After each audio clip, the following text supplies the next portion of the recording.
Welcome back to the deep dive. We know you want to get straight past the noise, right to the insights.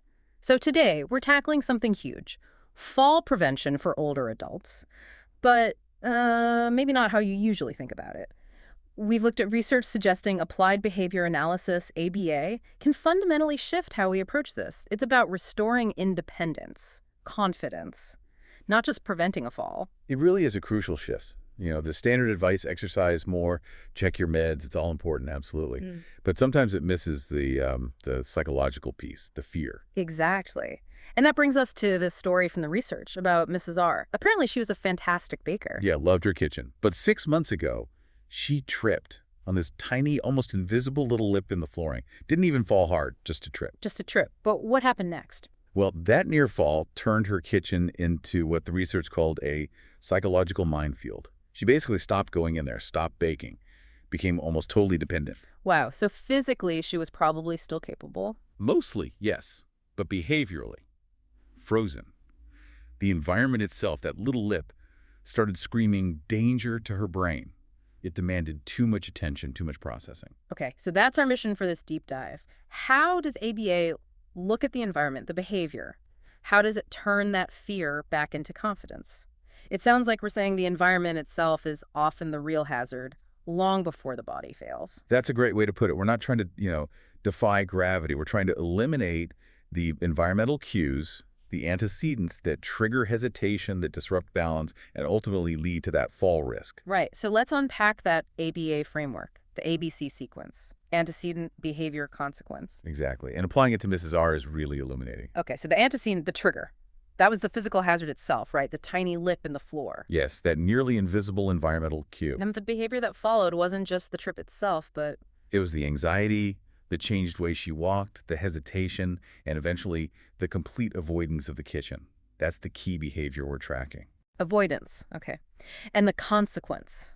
This is important. It's not just the potential for injury, is it? No, that's the critical distinction. The consequence, behaviorally speaking, is the functional outcome of that fear.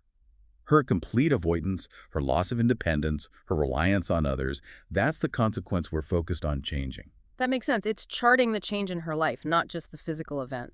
But I can hear someone thinking, okay, but focusing on the environment, doesn't that ignore the real physical changes of aging? It's a fair question. But it's not about ignoring the physical. It's about managing the cognitive load that the environment places on the aging brain. Think about it. As we age, maybe depth perception isn't quite as sharp, vision changes, processing speed slows a bit. If the environment is ambiguous, like that nearly invisible lip, the brain has to work overtime to figure it out. And that split second of extra work, that hesitation. That's often when the stumble happens.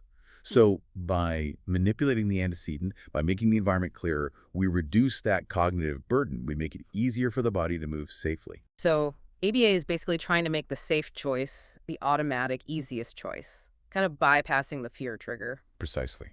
The main tool here is antecedent manipulation. We change the physical world before the unsafe behavior. The stumble, the pause, the fear even gets a chance to start.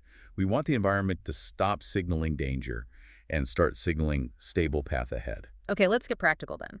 Let's dive into those specific environmental fixes, simple things that make a big difference. Where do we start? Well, the absolute lowest hanging fruit is almost always lighting. Lighting. Seems obvious, but how does ABA view it specifically? Poor lighting isn't just inconvenient. It's a powerful problem antecedent. A dimly lit hallway, stairs where you can't quite see the edge of each step. It forces uncertainty. That uncertainty makes you hesitate, maybe shorten your stride, change your gait pattern, all of which increases risk. So the fix isn't just brighter bulbs. Not necessarily. It's about clarity and contrast. And automation helps too. Think motion-activated lights, especially ones placed low down, maybe along baseboards or on the stairs themselves, clearly lighting the path and the tread edges. They become instant, nonverbal signals. Like a little visual, all clear. Exactly. Path is clear, proceed safely. No thinking required. And that connects directly to the next point, right? Contrast and boundaries. This sounds like exactly what Mrs. R needed. Absolutely. For aging eyes, subtle is often dangerous. When things blend together visually, it takes more effort to process. Like a beige rug on a beige floor, or stairs where the tread and the riser are the same color. Perfect examples. Those are problem antecedents. The environment is speaking too softly, as the research puts it. It requires too much conscious effort to interpret the boundaries. So the intervention is? Make it shout. Use clear visual cues. Brightly colored, high contrast tape yellow is often great, or red right along the edge of steps. Put around the perimeter of throw rugs, or definitely at any transition in flooring, like that lip Mrs. R tripped on. So simple. Just a strip of tape. It seems simple, but it dramatically reduces the visual processing load. The brain instantly sees edge here or level change here. It can sometimes do more than months of balance exercises alone because it tackles that hesitation trigger directly. Okay, that focus on visual clarity is huge. We're changing the environment to cue safety. But we also need to look at the movement itself, right? Structuring safe behavior and dealing with the consequences. Yes, the environment does a lot of the heavy lifting, but we also need to structure and reinforce the safe actions. This is where behavior chaining and task analysis come in. When someone's developed that fear, even a simple task like walking down steps with a handrail can feel overwhelming, like one big risky action. So you break it down into tiny, manageable steps, micro successes. Exactly. Task analysis is just that, breaking a complex sequence into its individual components. Let's take those front steps with a rail. The chain might be. Step 1. Hand makes contact with the rail. Step 2. Laid foot securely lands on the first step. Step 3. Hand slides smoothly down the rail as the next foot moves. And you'd make sure that first step, grabbing the rail, is super obvious. Absolutely. Maybe the handrail itself contrasts sharply with the wall color. Maybe you even put a small, high-contrast label right at the top that says, grip here. You make that very first action in the safe sequence the easiest, most obvious thing to do. Yeah. Each tiny success, hand on rail, foot on step, builds confidence and chips away at the avoidance. Which brings us to reinforcement, the C in ABC. Fear is clearly a powerful negative consequence driving that avoidance. How do we flip that? We have to structure positive reinforcement to deliberately override the fear. And this is where caregivers sometimes fall into a trap, totally unintentionally. What's the trap? The research calls it the wrong approach. Praising immobility, saying things like, oh good, you stayed safe inside today, or I'm glad you just rested on the couch. Oh, I can see how that happens. You're trying to prevent a fall. Of course, the intention is good, but the message it sends is safety equals staying still, movement equals risk. It actually reinforces the avoidance behavior. It conditions the person to fear moving. So what's the right approach then? You have to tie the reinforcement directly to the successful, safe action and link it to the natural reward the person actually wants. Independence, pleasure. So instead of praising sitting still, you praise the safe movement and its outcome. Give me an example. Okay, so maybe something like, that was fantastic. You used your walker all the way to the kitchen, step by step, nice and steady. And look, now you can make yourself that cup of tea you wanted. See? The safe action using the walker correctly is linked directly to the reward, getting the tea, doing something independently. That is powerful reinforcement. You're connecting the safe behavior to the things they actually value, the reason they want to move in the first place. Getting outside, seeing family, making tea. Precisely.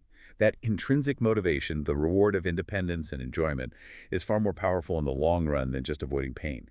It rebuilds confidence from the inside out. When you put it all together, fix the environmental triggers, break down the tasks, reinforce the safe actions linked to real rewards, it sounds transformative. It really can be. You systematically remove the fear cues, and that natural desire for confident, independent movement can flourish again. It's about quality of life. Okay, let's bring this home for everyone listening. How can you actually do this? Conduct a quick behavioral audit of an environment, say for a parent or a loved one. What are the key steps? Right, like a practical caregiver's corner audit. First, identify the fear spots. But don't just look for where falls have happened. Look for the hesitation. Where does the person pause? Where do they reach out to steady themselves on furniture, even if they don't need to? That hesitation is your flashing red light. It tells you there's a problem antecedent right there. Hesitation is the clue. The environment is making them uncertain in that spot. Exactly. Second, actively look for poor high-contrast transitions, especially in high-risk areas. The bathroom is classic. Is the toilet white, the floor white, the tub white? That's tough visually. Thresholds between rooms, the top and bottom step of stairs, the edge of the bathtub. Mark them clearly. Add non-slip mats and contrasting colors. Use that high-contrast tape. Remove the guesswork. No visual ambiguity. Got it. What else? Third, make accessibility the easiest choice. This is crucial for things like canes and walkers. If that walker is tucked away in a closet down the hall, It's not going to get used when needed most, like getting out of bed in the middle of the night. It can't act as a cue for safety if it's not visible and accessible. So keep the tools where the tasks happen. Keep them right there. The cane needs to be within arm's reach of the bed and the favorite chair. The walker needs to be right by the door they use to go outside. Visibility is the cue for use. Made using it the path of least resistance. This really shifts the focus, doesn't it? It's not just about managing decline, it's about designing for success.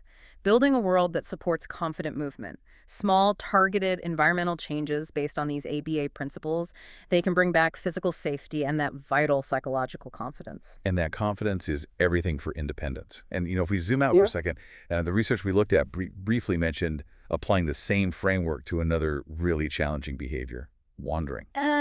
Interesting. How so? Well, if wandering is sometimes about someone searching for something, clarity, a familiar place, maybe fulfilling an unmet need because their current environment isn't giving them the right cues, it poses a fascinating question for you, the listener, to think about. If we use contrast, lighting, and clear boundaries to cue safety from falls, how could we potentially use those same design principles to cue direction? To safely guide behavior when the goal isn't just stopping movement, but orienting it. That's a powerful thought. Using design not just for prevention, but for guidance. Definitely something to mull over. Thank you for joining us on this deep dive into the intersection of behavior, design, and maintaining independence. Stay safe, stay well, and stay curious.